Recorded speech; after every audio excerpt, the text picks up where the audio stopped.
जी, इस कौम ने 2.5 साल सब्र किया है, मजीद 2.5 साल बाकी हैं। ये वही इमरान खान है जब वज़ीर आज़म नहीं थे, और उनके इंटरव्यूज़ रिकॉर्ड पे मौजूद हैं कि जब वो इक़्तिदार में आएंगे उनके पास एक पूरी टीम तैयार है, उनके पास एक पूरा प्लान तैयार है। इवन उन्होंने 100 डे जो प्लान है वो भी दिया। इवन उन्होंने कहा कि वो 90 दिन के अंदर करप्शन ख़त्म कर देंगे। 4000 अरब का जो टैक्स रेवेन्यू है उसको बढ़ाकर उन्होंने कहा जी कि 8000 अरब तक ले जाएंगे। और माशाल्लाह से अगर आप 2 सालों में देखें तो हमारा जो रेवेन्यू है वहीं का वहीं रुका हुआ है। तो आमदन, ये जो उन्होंने बात की कि आमदन बढ़ेगी तब मसाइल हल होंगे, तो इसमें कोई नई बात नहीं की। जाहिर है कि पैसे हमारे पास आएंगे तब हमारे हालात बेहतर होंगे। तो पैसे आपने कैसे बढ़ाने हैं? जाहिर है कि आपने टैक्स रिफॉर्म्स करनी थी।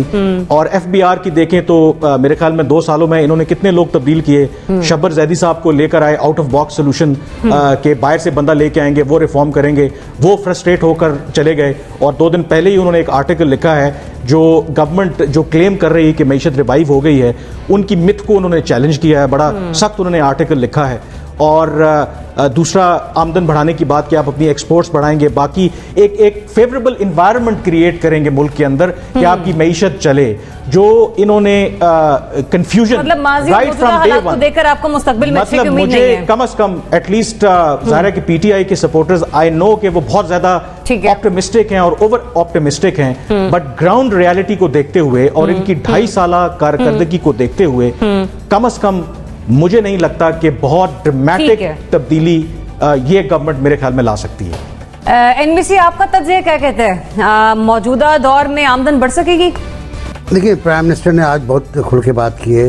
एक इंटरव्यू में प्राइम मिनिस्टर ने बहुत इतराफ़ात, कन्फेशंस, इतराफ़ात किए हैं कि हम नाकाम रहे, हम टीम नहीं बना पाए, हम पॉलिसियाँ नहीं बना पाए, हमारे पास जो फैक्ट्स एंड फिगर्स आते थे वो कुछ आते थे, मालूम हुआ अगले हफ्ते कुछ और हो गए, बदलते चले गए। तो 2 साल तो हम इसी में गुजर गए। अब आने वाले वक्त में हमें कुछ करना होगा।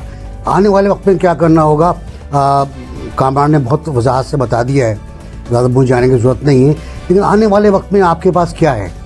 अगर आप तमाम वर्ल्ड बैंक और IMF और दूसरे इदारों के प्रेडिक्शंस चार्ट देख लें तो आपको अंदाज़ा होगा कि आपकी जो नेशनल वेल्थ है, नेशनल ग्रोथ है, नेशनल GDP है, उसमें इतना बड़ा इजाफा नहीं हो पाएगा जिससे आपका कौमी दौलत में इजाफा हो। मुझे लगता यूँ है कि हम अभी भी जो पिछली पॉलिसी है उसका खमियाजा भुगत रहे हैं। अब हमें कोरोना का खमियाजा भुगतना होगा।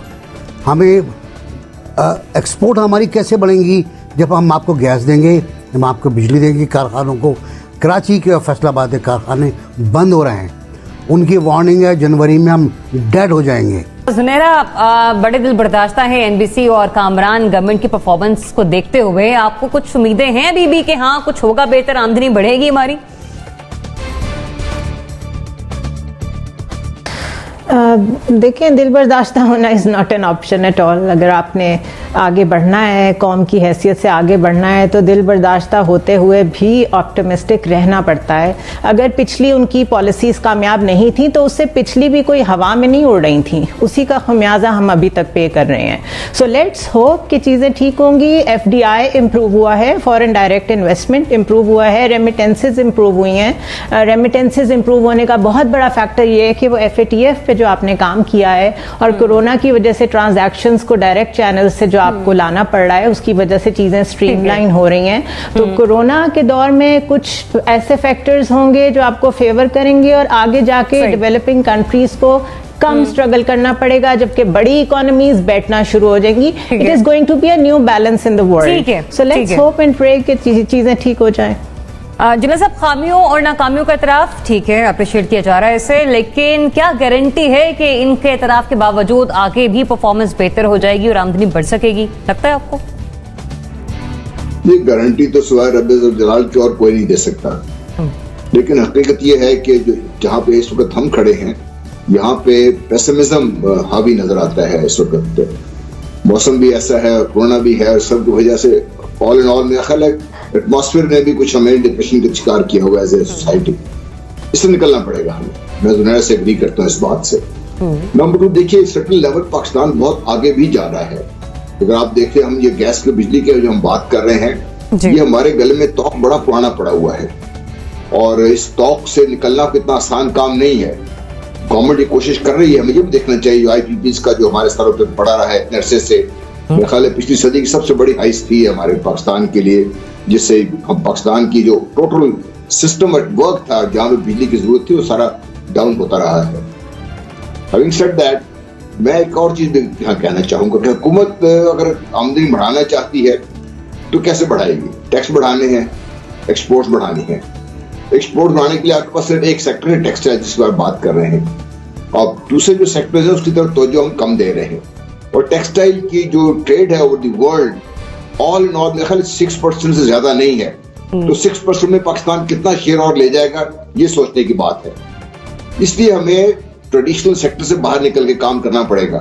मैं बारहा इस बात का इजहार कर चुका हूं कि एग्रीकल्चर एक सेक्टर है जो आपको फसल टू फसल आपकी आमदनी के आपको बढ़ा देता है आपको, और ये वो फील्ड है जहां पे पाकिस्तान के पास ऑप्शन भी बहुत है और स्कोप भी बहुत ज्यादा है। अगर यही हम उसको सही तरह संभाल लें तो मेरा ख्याल है कि we can help the economy grow at a faster pace, और जो वेल्थ जनरेशन है विद इन द कंट्री उसको भी हम बढ़ा सकते हैं इसको। तो एक तो ये बड़ी इंपॉर्टेंट चीज है, और मेरा ख्याल है कि हुकूमत शायद इस वक्त तो जो अभी तक नहीं थी देनी चाहिए इसको। अदरवाइज अगर हम जो बात करें बातों से तो काम नहीं होगा कुछ भी। प्राइम मिनिस्टर ने एक्सेप्ट कर लिया, ठीक है, कह दिया उन्होंने, ठीक है, लेकिन बातों से काम नहीं होगा। कोई कंक्रीट स्टेप्स अगर नजर आए तो फिर आप कह सकते हैं कि हाँ चांसेस है कि पाकिस्तान बेहतरी की तरफ जाए। ठीक है, ठीक है, ठीक है। लेकिन और एक और चीज मैं बात कर रहा हूँ, यहाँ पर देखिए हमारे बड़े बड़े डैम्स वगैरह पे काम शुरू हुआ है। होपफुली बिजली के और जो प्रोजेक्ट्स हैं अराउंड द रिवर लग रहे हैं। जब ये हो जाएगा, जो हमारा बिजली का मिक्स बेहतर होगा ना जी, मेरा ख्याल है आपकी इकोनॉमी तब सही तरीके से ग्रो करेगी उसको। आसमा, कौन कौन से सेक्टर्स हैं जिनका परफॉर्म करना बहुत जरूरी है, और वो ऐसा करते हैं तो फिर हमारी आमदनी बढ़ सकेगी?